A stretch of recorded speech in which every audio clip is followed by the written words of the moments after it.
Hi everyone, welcome back. So in this video you're going to see everything about bowl gouge. So I'm going to show you my approach, how I would teach somebody that comes to my shop about turning bowls. So all the different cuts from roughing to smoothing cuts like push cut and so on. But before that, the blank that we're going to use is ash blank. This has a nice lovely figure in it and lovely discoloration due to fungus and so on, and it's a really nice blank. The dimension is 10 inches, so that's 250 mil by 4 inches, that's roughly 100 mil. The tool that we're going to use is this M42 from Crown. It's a half-inch diameter steel or 12 mil. Now the handle is from their short series. I would highly suggest that you go for their regular size handle, but this one I got in the package, so I thought it would be nice to convert to this one. Now let me show you. I took this straight from the package and actually ruined it. I took it to the grinder and I've done pretty much all the mistakes that beginner might do with their freehand sharpening. So you can see this edge is really rugged. We have a notch here, a big curve, inward curve on this wing. So this is really unusable as a bowl gouge. Really would not recommend using something like this. But I'm going to show you how I fix this, how I would reshape this into my asymmetric grind that I learned from my mentor Richard Raffen, and you'll see all that in this video. And now I'll take you to the grinder and we'll start from there. So now my biggest fear is I'm shooting this in 4K. I don't shoot every video in 4K, only when I want to show really close-ups and everything, so it's nice clear, so I can sort of zoom in post-production, so you can see better all those details. So I only can shoot for 8 minutes period through my phone in 4K, so I hope I don't forget about that timer. But anyway, so the first step, as always with a profile like this, I want to reshape it, and the best way I know of doing this is you can either place both wings like so and manipulate like this the way you want it, or you can push it up the wheel and bring down like so. Both methods work very well. So my goal with this is I want to get the shorter right wing and with the curve, and I want the constant curve all the way from the right wing to the left wing. So you'll see that in action. So we can shape this first like so. I want to remove the nose, that little notch at the nose of the gouge first. So I hope you can see, and I have a light on the phone as well, so you can see the reflection. So this is all that I've taken away, and you can see the right wing is not now much steeper, but I want to get it even more steeper, so I'll take a little bit more of the nose. So this is now pretty much where I want to be in terms of the right wing. Now for the left wing, I go to the left side of the wheel, so the left wing is now to my right, so upside down the flute, and I bring it like so. So from the top of the wheel, bring the handle up, bring the edge down. And what that does is cleans the bevel here, or the very tip of the sharp edge, but also gives me nice curve to the wing. So all I have to do now is remove all of this reflection here. I'll first go to the coarse wheel there, just to remove the bulk of it. This is way too much to use it on this CBN.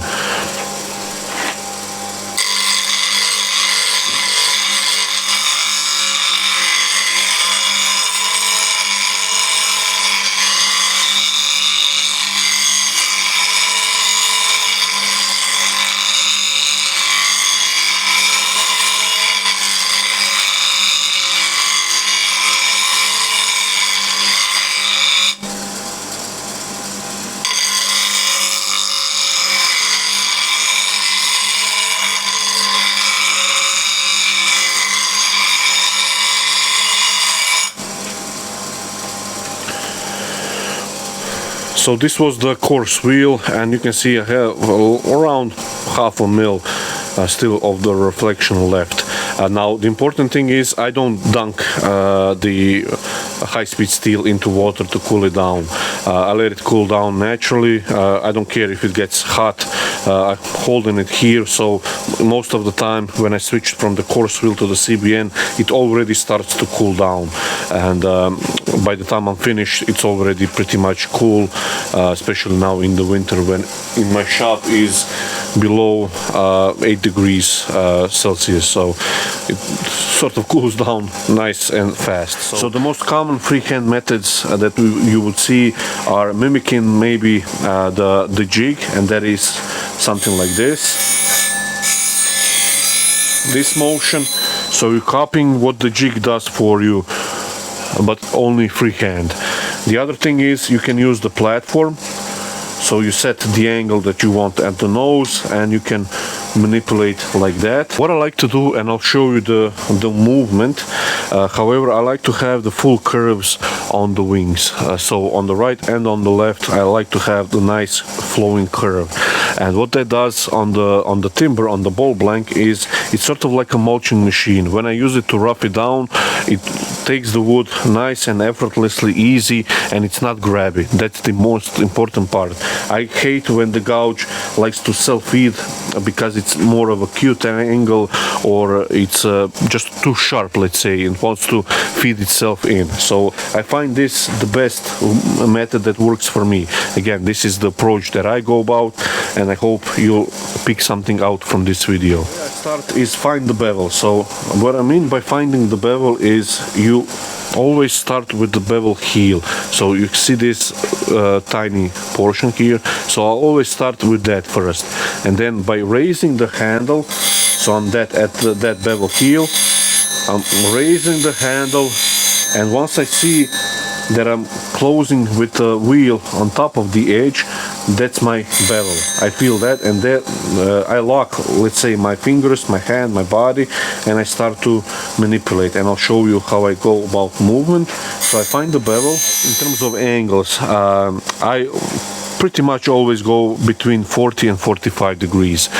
I don't have the need for like 50-60 degree nose angle to get to the bottom of the bowl, because I'm using scrapers to shape the bottom of the bowls or any other vessels like that. So I like to have it more of a cute angle, so it gets me a nice sharper surface up to that, let's say, bottom third of the bowl. So again, I'm finding the bevel, rubbing back and forth. Once I find that bevel, I start to roll the tool to the right, let's say, and up the wheel, like so. And then down, and then roll it to the left, and up to the wheel. Again here.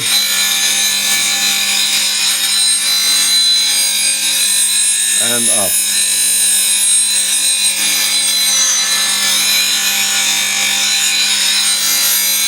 On the right wing, I go a little less up because I want to have it more forward.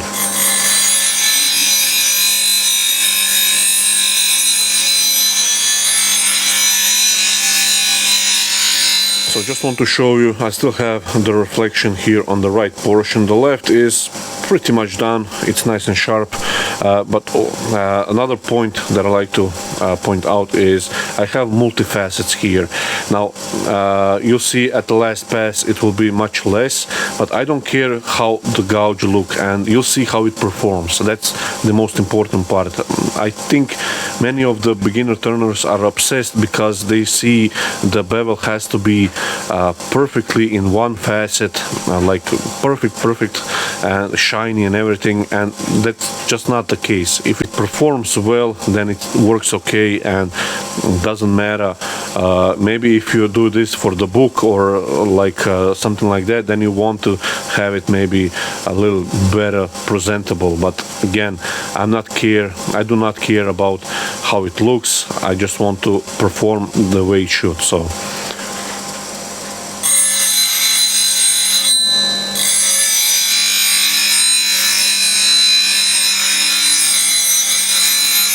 So I'll focus a little bit more on the right side now.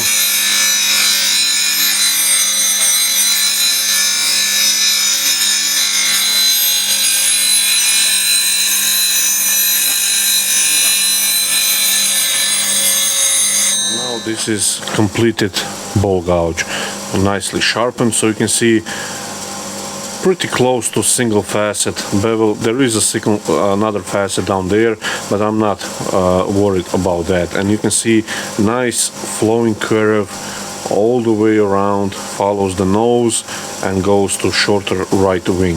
So this will now perform really nicely, and we could take this to the bowl. Here we are now at the lathe, and now there is a slight change of plan, not intentionally. However, this is the original blank from the beginning of the video. The audio sort of was all over the place. The shotgun microphone sort of slipped back a little bit and caught more of the lathe sound instead of my voice. So hopefully this will take care of it, and but I have to do the video again. So but you'll see sort of similar bowl in action with this blank here, which is actually a little better blank since it's way out of balance. So I have here this denser part of the timber, which is also a little thinner, and this side is way thicker, so almost 1 inch thick. So this should be quite interesting, and you'll see how I go about making this round, true, and everything. So just before I make the first cut, let me just discuss a little important thing, and that is, first of all, it's safety. You are responsible for your own safety, so do the stuff you're comfortable with. If you're not comfortable with any of techniques that I'm about to show you, then by all means use the technique that you are comfortable with. The other thing is speed. Now I usually turn a little faster than maybe recommended by like maybe formula or anything like that, or by other wood turners. However, I turn at comfortable speed for me. Now what I do recommend, if you're just starting out, sort of keep the speed below 1000 RPM. Usually if anything goes wrong, the blank will just hit the floor or the bed of the lathe, or it won't get airborne. When you go above 1000 RPM, usually the blank starts to be more airborne, and there is the possibility then so you can get hit in the face. So just a little safety precaution, just stay below 1000 RPM. Another thing is cracks or anything like that, especially on a cross grain work like this, just stay away from those. Cut your blank nice and clean. I do not fuss around, as you probably know by now, with epoxy filling up the voids or anything like that. I don't turn wrought timber as well. So these are some of the stuff that just be aware, possibly even better avoid altogether. So this blank is something similar that you would probably cut by yourself. So we have here a bark portion, and like I said, this one was cut by chainsaw at the lumber yard, but it's not cut like parallel. Now I could, before I turn it in a circle on the bend, so I could have cut that wedge off so it will make parallel both sides, the faces. However, I thought this would be a good sort of video, or this blank should be a good candidate for me to show you how to cut when you have this kind of imbalance. Now throughout the video you're going to hear me say a few technical terms. Now what I mean by that, and just to clear on those, when I say, for instance, the flute is open, I mean that the flute of the gouge is facing 12 o'clock to the ceiling. If I say, for instance, the gouge is closed or the flute is closed, then what I mean, it can be either 9 or 3 o'clock, so in either direction, and I will say the flute is closed at 9 o'clock, then I will roll it to the left. If it's flute closed at 3 o'clock, then I would roll it to the right. Most times you're going to hear me when we do the cutting, the flute is facing 10 o'clock. So if I put, let's say this pencil inside, so this is 12 o'clock, and just get the hand out of the way. So 10 o'clock, 9 o'clock, 3, 2, and so on. So always a good practice when you have the new blank on the lathe. Doesn't matter if it's like you have 10 blanks and all are cut the same thickness, the same diameter and everything. There could be different densities in the timber. So for instance, you can see this part is sort of brown and this one is more of a yellow. This has the brown stuff here. It's much more denser than the yellow stuff here. So I know for a fact it will be in this balance no matter what the shape is. So I always recommend that you start slow. So, and bring the speed up like constantly a little bit at a time. When you encounter the big vibration, that's where you stop, bring the speed down a little bit until that vibration is gone, and that's your, at least for the beginning, until you chew your blank up, the safe speed. Now again, you keep it below 1000 RPM if you're just starting out and you aren't sure of any sort of regulations of speed or anything like that. Again, you are responsible for your own safety. I turn at my own comfortable pace. So what I'll do, this is now 600 RPM. I'm going to increase until I get vibration. So maybe you can hear it a little bit. Although it's not shaking as much, the wind from this portion here, maybe that's producing more of a sound. So I'll just back it down a little bit and you'll probably hear that noise now is gone. So now it's 850 RPM just until I get this nice and chewed. So what I like to do when I start with the cut is I usually start with the cut with the flute closed at 9 o'clock. Once I engage the cutting edge, I drop the handle and open the gouge a little bit to 10 o'clock. And pretty much if you paint the bottom of the flute, let's say with a red marker,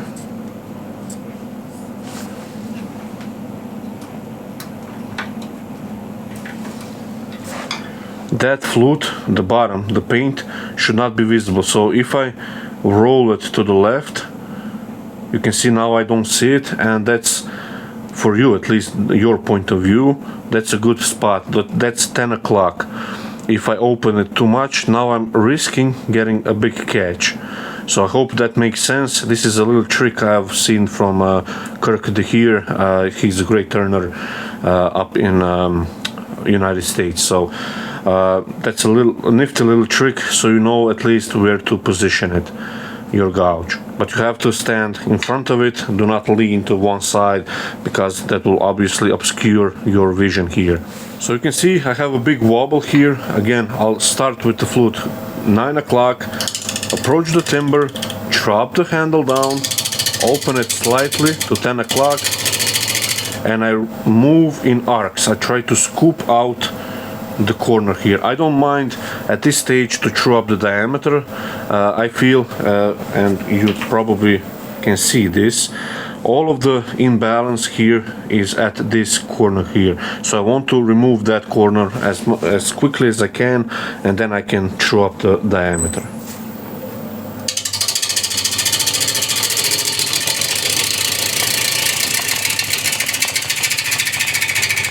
So I hope you can see that there is no fighting with the gouge or with the timber. I'm neutral with the.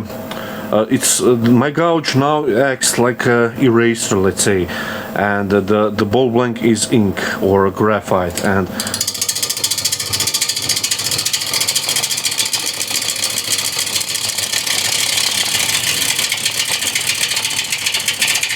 I hope you can see that. It's really nice, easy, simple. Now I'll pull you back a little bit. You can see we removed a little bit of corner, but still a lot of disbalance here. So I want to show you a little bit of body movement behind these cuts. So again, start with a levelish handle, 9 o'clock handle. Once you engage the cutting edge, drop the handle down. This is sort of at my hip height, and open the gouge at 10 o'clock.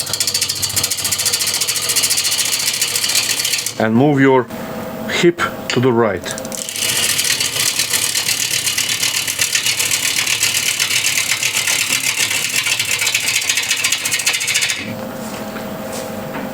Now there is a other way, and that is, for instance, you can squeeze your hand and bring the edge that way through, so you don't, let's say, if you have any disorder or anything like that, that you maybe not freely move as much. Although I always say that at the lathe we usually dance a lot, so you can squeeze your hand.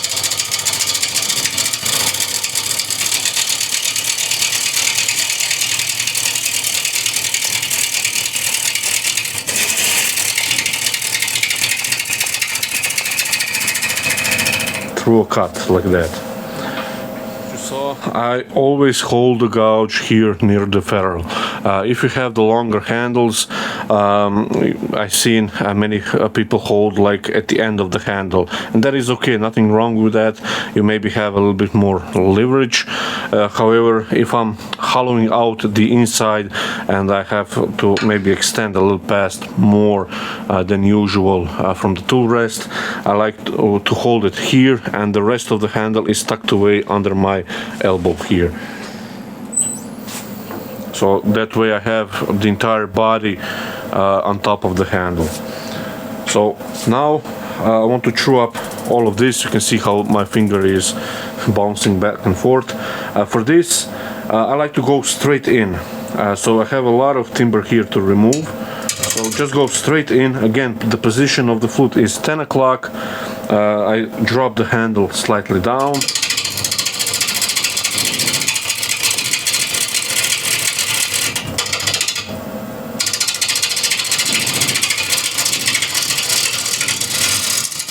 So that little sound that you maybe hear here, that's a little unevenness on the top, not by much, but you can bring the tailstock at any point as a sort of a safety measure.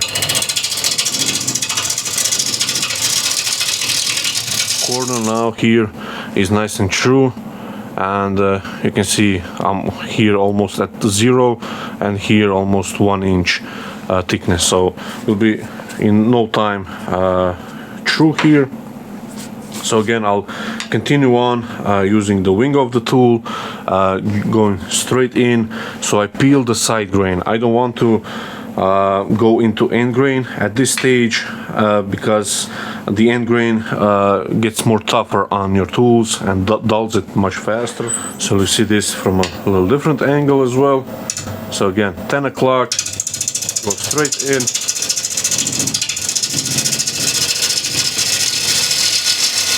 So when I hear that vibration from the top, I reduce the amount of wood I'm taking off.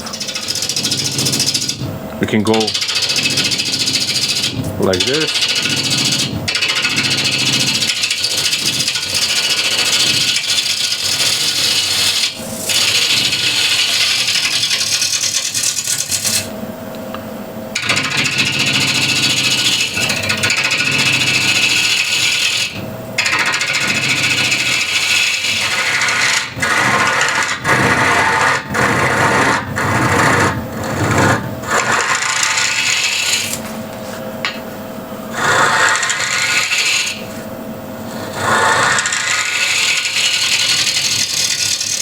Now, since we have the bottom trued up, this corner removed, nice and true, now we can true up the diameter here. Now, this is the good way to practice the push cut. So, the push cut is basically all the turners do the push cut on the inside. So it's riding the bevel to remove the timber.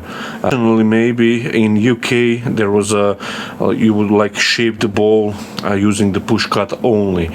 However, I found that using the wing of the tool removes the timber much faster, and I'll show you that technique as well. So just first we'll true up the diameter here, and you can see here we have a lot of wobble here.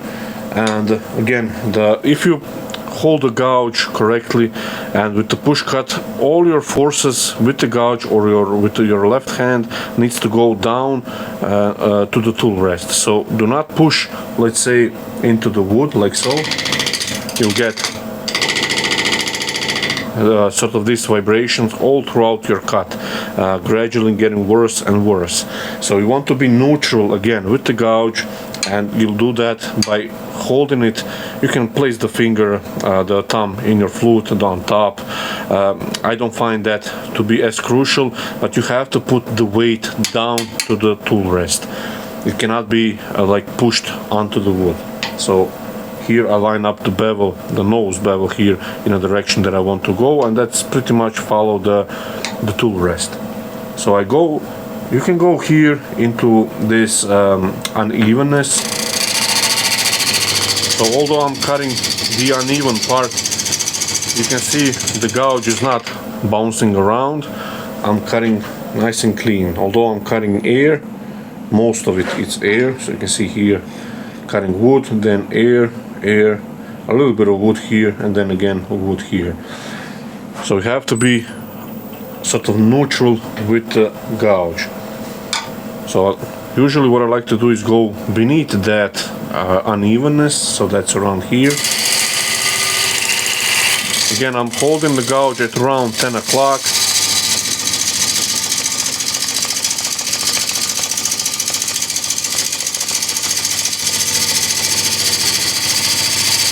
So you can see I'm not fighting the tool. The wood is not rejecting the tool as well. So this is the great opportunity to true up the diameter of your blank and practice the push cut. So one more cut here, here almost true.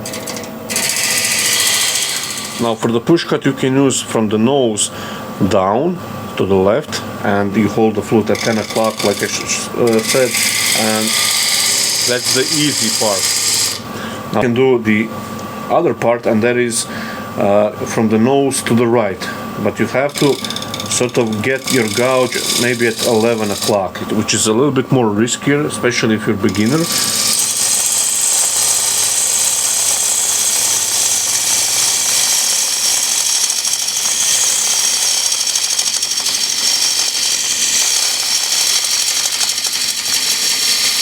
As you can see, it takes off wood. As you can see, it takes off wood. Really nice.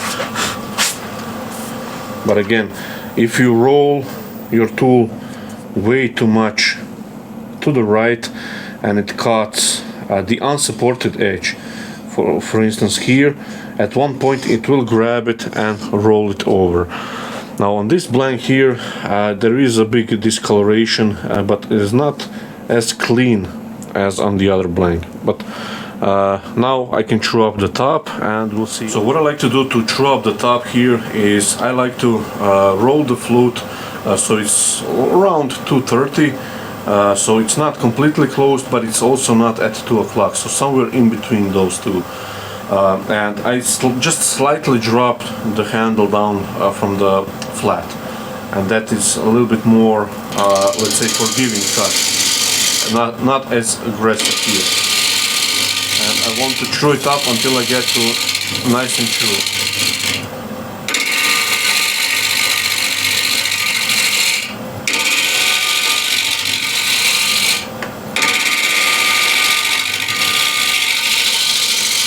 So you can hear by sound here that we are nice and true. So I have a little bit of bark here left, so we'll remove that. But now I can start to think about the foot, and I'm going to use, just to give you a visual reference. So this is the chuck in a perfect circle. I'm going to go a little bigger than that, so somewhere around there. So the camera shut off there. To get the foot size here, I like to go straight into the side grain.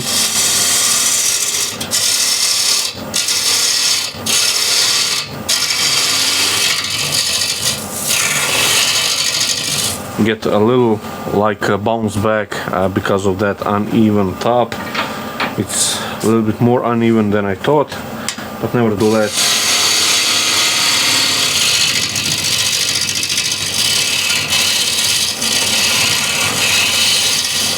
So So that's nice and true, and with the spindle gouge, because it has more of a sharper point on the nose,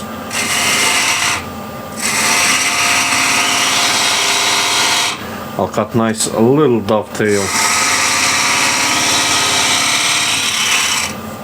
Now this is a little too big for the foot, it's almost like 10 mil, so I don't need all that tenon.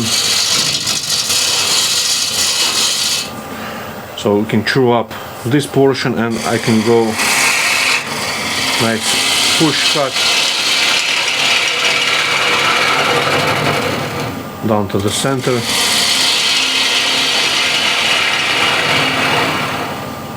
Like so. So we have our foot, and now we have the blank here, and now we can decide here on the shape. Traditionally, I believe mostly in UK, they were only shaping the outside of the bowl using the push cut.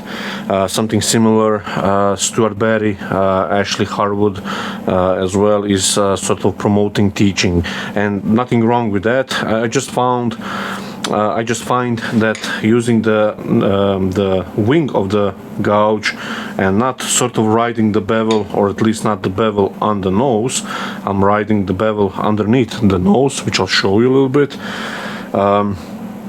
I like that technique because I can remove the wood much faster, and then I'll save, let's say, for maybe the last pass to do the push cut and get a nice surface if I'm like doing the surface straight from the gouge. So to shape, let's say, the outside of the bowl using the push cut, you'll be using the nose bevel, again 10 o'clock, the flute,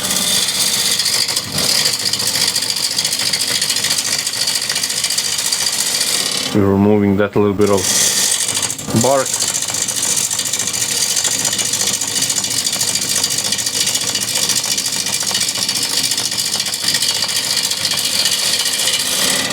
Again, using the wing of the gouge.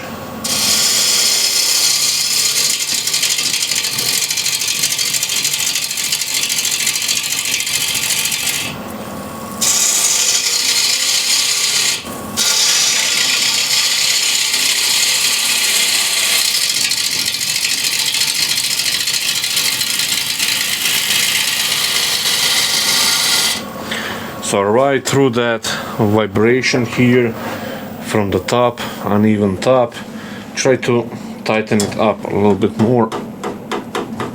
There we go. See if that helps a little bit. So I want to leave myself sort of a little reverse curve here, and then nice blend of curve to the top.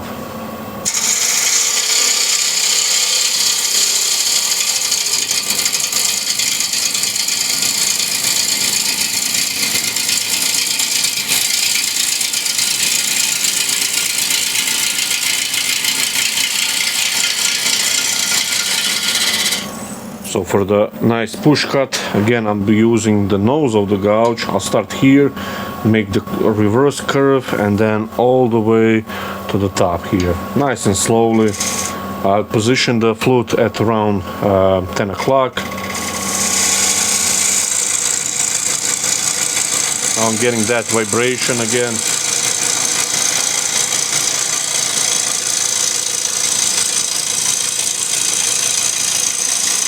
So I cannot go as fast as I would like. A little hesitation mark. So just let the wood come down to the tool. Do not force anything.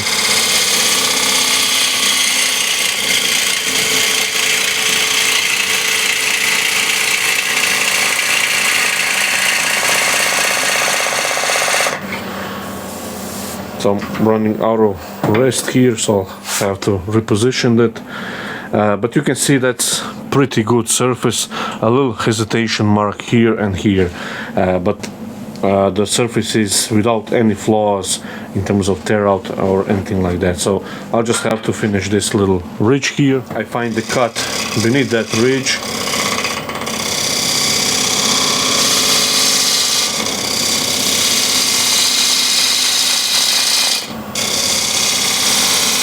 and just continue on with the curve. Now that's sort of a skillful cut. Not any like who just started out can do without any practice a nice push cut. However, there is a cut, smoothing cut with a gouge to finesse the outside and get similar sort of surface, but not as shiny, let's say. Now this timber here is around 20% moisture, so it's not dried, so it's hard to get sort of a really shiny surface, especially on this kind of ash, this sort of colorful one. However, I'm now about to show you the shear cut or shear scrape with the gouge. Shear scrape gouge pulled you out a little bit further so you can see the position of the handle. So I close the flute at 9 o'clock completely, so I don't see any side of the flute here. And now for the rough shape of the outside, the position of the handle was roughly here, but for the shear scraping I want to drop it even further down, so this will be sort of a position to shear scrape, and the flute is again closed at 9 o'clock. Now for the shear scrape, if you have a little curve on the wing like I have here, it works a little bit better than a straight curve straight wing. So if I hold the gouge at my sort of roughing shape position, let's go here to side grain, you'll see here the shavings are much coarser and not as much of a curve. But if I drop the handle down, close the position, the flute at 9 o'clock, you'll see this is way different. It's much finer. Try to get it to much finer coil, much tighter coil. Hope you can see that, and that's getting you a nice finish on the bowl. So really difference here is again positioning, the different angles that you can approach the timber to get the different type of finish. So close the flute, 9 o'clock, drop the handle down,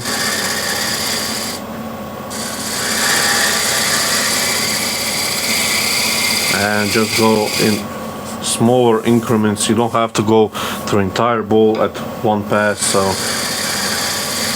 and keep a nice light touch. So that's the bottom done. I can go here, and you have to move the rest around a few times, so you can see the shavings are really different. It's much like shavings you get with shear scraping with a dedicated scraper.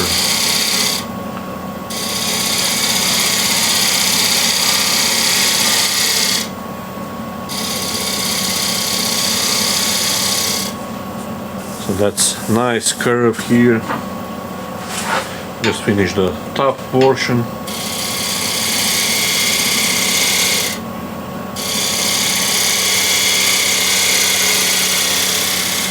Just want to show you, I hope the camera will pick it up. I hope you can see the shiny spots here and here. So these are only two narrow strips where the screw chuck was holding, and that was the reason why it vibrated and I couldn't get all the heavy cut on the outside as I would like, at least. It didn't appear to be as sort of crowned as it appears, but nevertheless we got through it, and you can see on the outside. So again, really colorful ash. This side more of a light colored, this one more of a brown, and you have this sort of darker streaks coming through. The bowl now is in the chuck, running pretty true. I increased the speed, it's 1200 RPM now, and again I want to true up and take this uneven portion here, and the quickest way is just peeling cut straight into the spindle.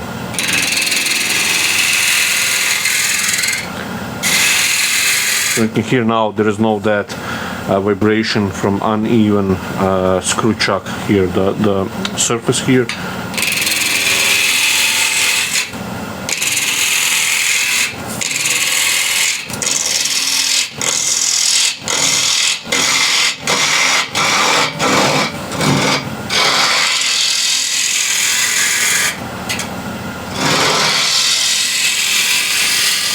Again, I see a lot of turners struggle here. The gouge is bouncing all over the place.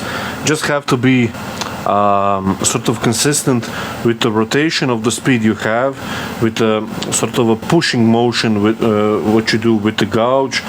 So you're not, for instance, if you're turning I don't know, slower than maybe usual, and you're pushing quite fast, or your feeding rate is quite fast, then you'll get sort of a bounce back from the gouge. So you have to slow down, let the wood come down to the tool with every rotation, so the gouge has time to cut all that away. So I just take this sharp corner here away. Now I failed to mention the tool rest height. This is the screw hole, and if I draw a line straight out like so, that's the center line of the spindle of the blank here. Now if I place the gouge here, you'll see I'm actually a little over that. Hope you can see that on the camera. So usually what I would do, I would go on the center or above. So this is my sort of area where I like to hollow. I don't go beneath that line, or not intentionally at least. However, when you hollow the bowl out, usually that position of the cut changes a little bit. So I always like to be slightly above the center line. That's my personal preference. To start a cut, we always close the flute at 3 o'clock, raise the handle so it's nice and flat, and that way we engage only the point of the gouge to get in. So I hope you can see without too much drama. A little support back here with the finger. But if I open it up, drop the handle as we would hollow, it wants to skate back.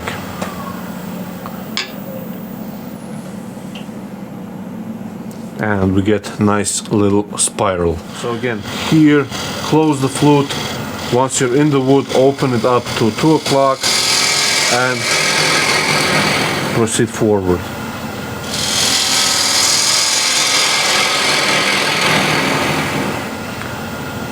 So what I like to do, always have sort of a back here that prevents the tool anyway to skate back. And once you're in the wood, open it up to 2 o'clock, and now I don't need the left hand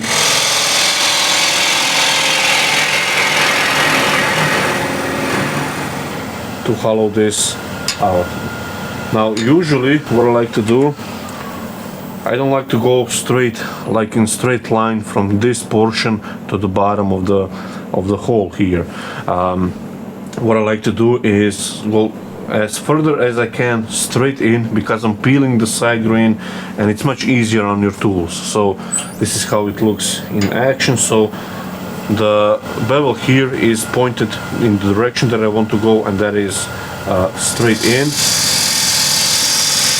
Once I'm in the wood, I open the gouge slightly, and the peeling cut usually stops at this point here. Let's remove this fuzzy line, because now as I'm turning sorry now as I'm turning around here to the right, I'm facing more of the end grain, which is at the side of the bowl. So again, I would go from the beginning here. You can see I'm using all of the wing of the right wing,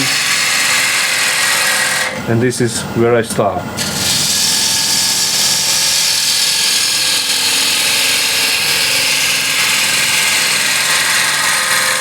Now you can see here I have a big cone in the middle. Now usually I have the center hole drilled out to the bottom of the blank. So I would usually go and find the bottom first.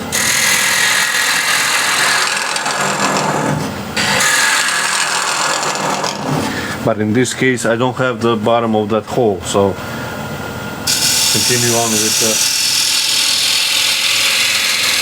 hollowing.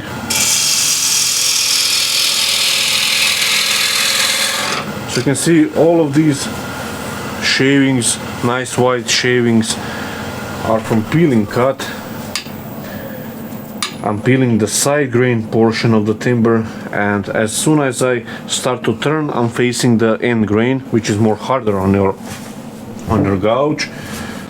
So I try to avoid that until I have to deal with it. So hope that makes sense. Again, on the inside of the bowl, you pretty much always use push cut, sort of a shear cut action.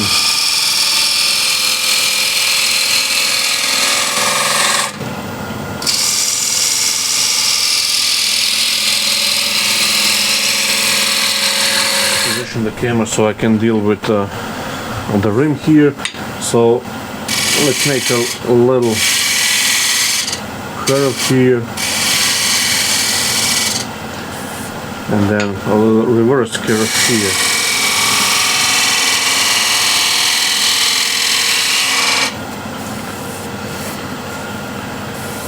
And I can smooth that out with shear scraping. Most of it will be gone. I want a little wider rim, but undercut it heavily.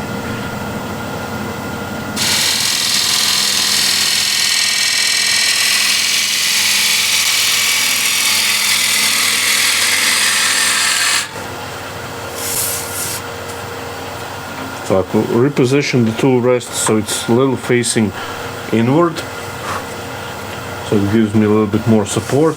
Now I'm quite even with the wall thickness for now, but I want to bring this down a little more.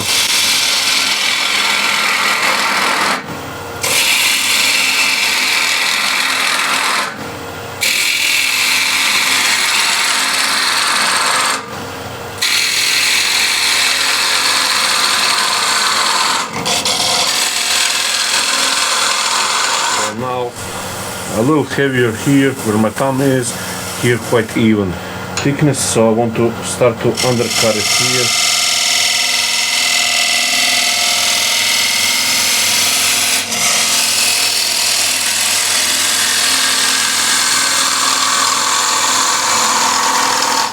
Now these are all quite heavy cuts.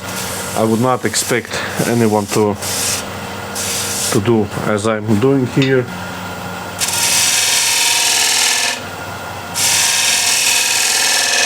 Just to shape it a little bit more in. Now one last pass to get it nice and smooth, and the final thickness.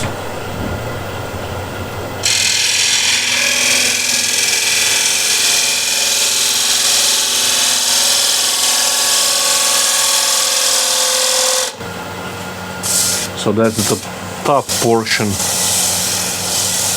nicely done. And now I can continue on to the bottom.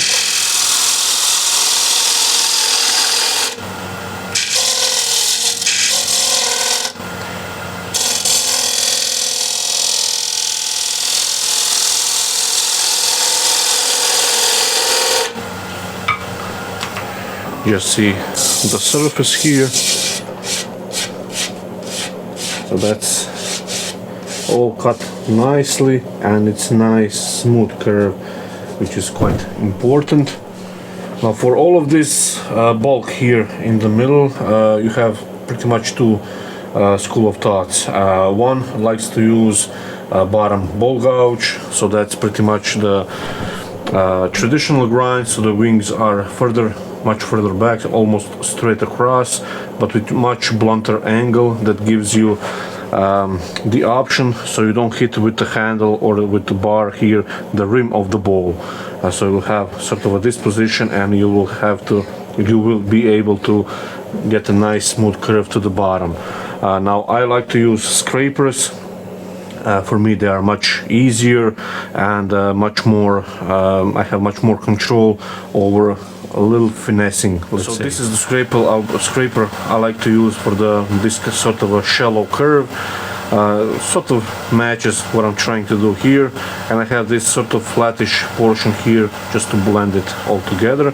It has the burr straight from the burnisher, and I'll go straight in to side grain so it doesn't stress the scraper or me as well. So I'll go straight in.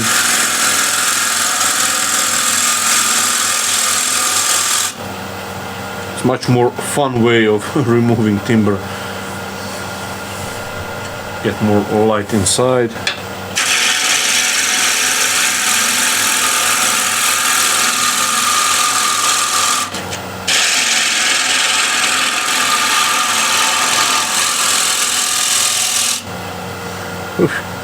Straight to the camera lens.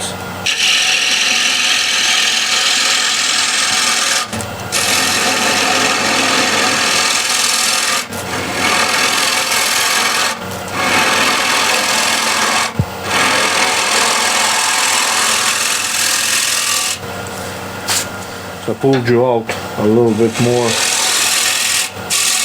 so the shavings don't block all the view.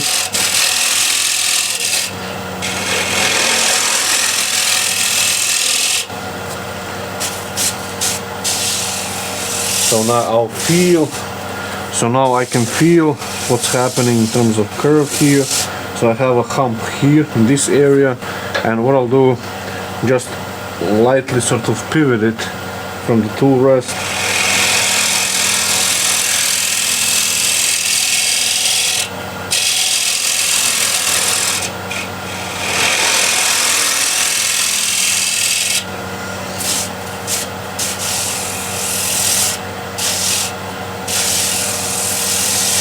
Yeah, that feels super nice.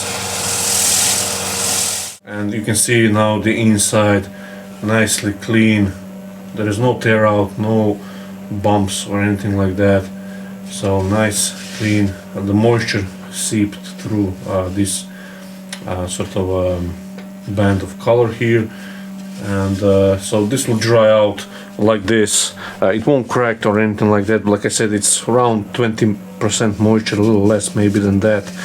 But it will dry out much like this one. And once it is dry, like this one here, in a few days, I'll just put it back on the chuck and sand it lightly, finish it, and have two really nice bowls. Like you saw, you can do pretty much everything with just one gouge. It's sort of a convenience, and you get a little better at each step, let's say, if you use other tools as well. So maybe scrapers or bottom bowl gouge will get you a little better angle, much easier angle to approach the bottom of the bowl, than instead of hitting the bowl or the rim here, or changing your design to fit the gouge inside.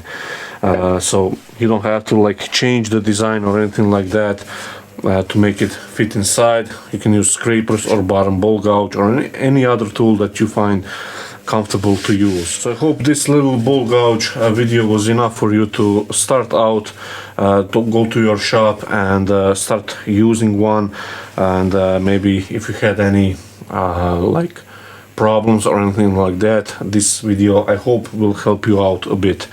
Now we'll have the videos on spindle gouge as well, on the spindle work and the back hollowing technique as well.